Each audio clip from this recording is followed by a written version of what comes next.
ओम श्री साई राम।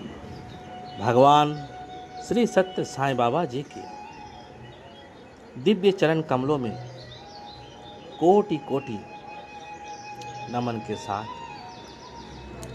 आज पुट्टपर्ती के स्थानीय निवासी विद्वानों के साथ चर्चा के बाद मेरे मन में कुछ प्रश्न थे। उस प्रश्न का उत्तर उन लोगों ने जो दिया, मैंने पूछा गोपुरम गेट का नाम भगवान श्री सत्य साईं बाबा जी ने क्यों रखा। तब जवाब आया, क्योंकि यह गेट केवल एक प्रवेश द्वार नहीं बल्कि आध्यात्मिक जीवन के उस मार्ग का प्रतीक है। इसके पीछे कई दिव्य और सांस्कृतिक अर्थ है। गोपुरम का क्या अर्थ होता है? दक्षिण भारत के मंदिरों में ऊंचे शिखर यानी द्वार को गोपुरम कहते हैं। यह संकेत है कि मंदिर के अंदर प्रवेश करते ही मनुष्य साधारण जीवन से ऊपर उठकर ईश्वरीय चेतना में प्रवेश करता है। बाबा ने इस गेट का नाम क्यों रखा? मुख्य कारण आध्यात्मिक उन्नति का द्वार। भक्त जब वहां से प्रवेश करे तो उनका मन भगवान की ओर उठे। सात्विक जीवन की शुरुआत, सांसारिक चिंताओं को पीछे छोड़कर दिव्य भावना में प्रवेश। एकता का प्रतीक मंदिर सभी धर्मों, जातियों, देशों के लोगों के लिए खुला है। पौराणिक परंपराओं का सम्मान, दक्षिण भारतीय मंदिर संस्कृति का सम्मान, क्योंकि शिरडी और पुट्टपर्ती दोनों भारत की देवी परंपराओं का संगम है। स्वामी का संदेश गोपुरम गेट से। स्वामी कहते हैं, मंदिर का द्वार शरीर से नहीं, भक्ति और प्रेम से पार करो, तभी तुम ईश्वर के सच्चे दर्शन कर सकते हो। इसलिए गोपुरम गेट से प्रवेश करना केवल चलकर अंदर आना नहीं है, बल्कि अहंकार को बाहर छोड़ना, प्रेम और सेवा की भावना लेकर भीतर आना और भगवान से आशीर्वाद प्राप्त करना।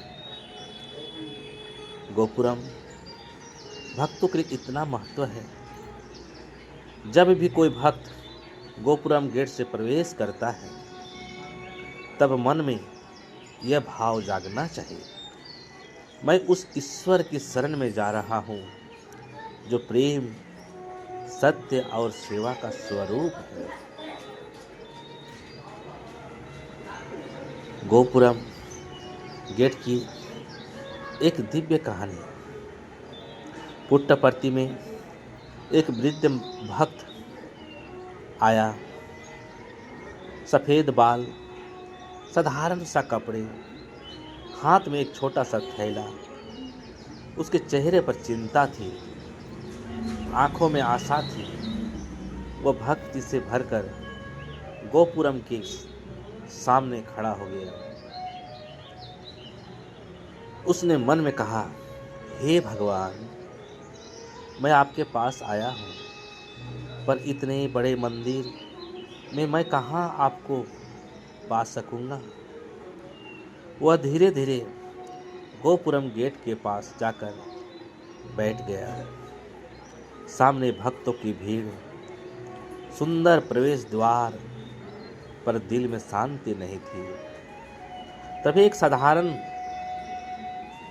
से नारंगी वस्त्र पहने एक युवक वहां आया और पूछने लगे, भाई अंदर क्यों नहीं जा रहे? बाबा आपका इंतजार कर रहे हैं।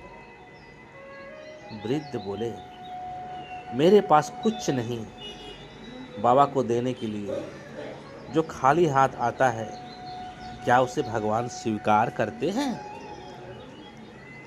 वह युवक मुस्कुराया और बोले, यही तो बाबा को चाहिए, खाली हाथ और भरा हुआ दिल।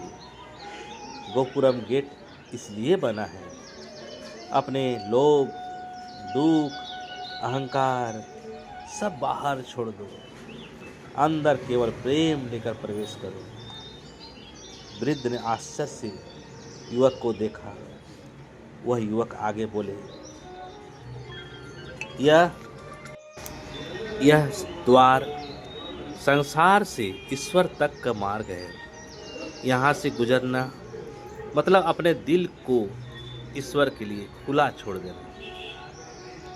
यह सुनते ही वृद्ध की आंखों में आंसू बहने लगे। वह उठ खड़ा हुआ और प्रेम से गेट को स्पर्श किया, प्रणाम किया। उसे ऐसा लगा मानो पूरा शरीर हल्का हो गया। वह धीरे धीरे अंदर गया, दिल में प्रेम और आंखों में बाबा की झलक। जैसे ही वह हॉल में पहुंचा, मंच पर बैठे साईं बाबा ने उस पर नजर डाली और मुस्कुराए। फिर बाबा ने कहा, देखो आज कोई प्रेम लेकर आया है, इसलिए वह सीधे भगवान तक पहुंच गया है। वृद्ध आश्चर्य में था। वह समझ गया कि वह युवक और कोई नहीं, स्वयं भगवान श्री सत्य साईं बाबा ही थे। और उसने अनुभव किया कि गोपुरम गेट केवल पत्थर नहीं बल्कि भक्ति का द्वार है। इसलिए भगवान बाबा कहते हैं, भगवान को पाने के लिए धन नहीं प्रेम चाहिए। गोपुरम गेट हमें भीतर प्रवेश से पहले स्वयं को बदलने सिखाता है, अहंकार को छोड़ने को बताता है, प्रेम को अपनाने को कहता है। जय जय साईं राम। आपका दिन शुभ हो, मंगलमय हो, आनंदमय हो, स्वास्थ्यमय हो, साईमय हो। जय जय साईं राम।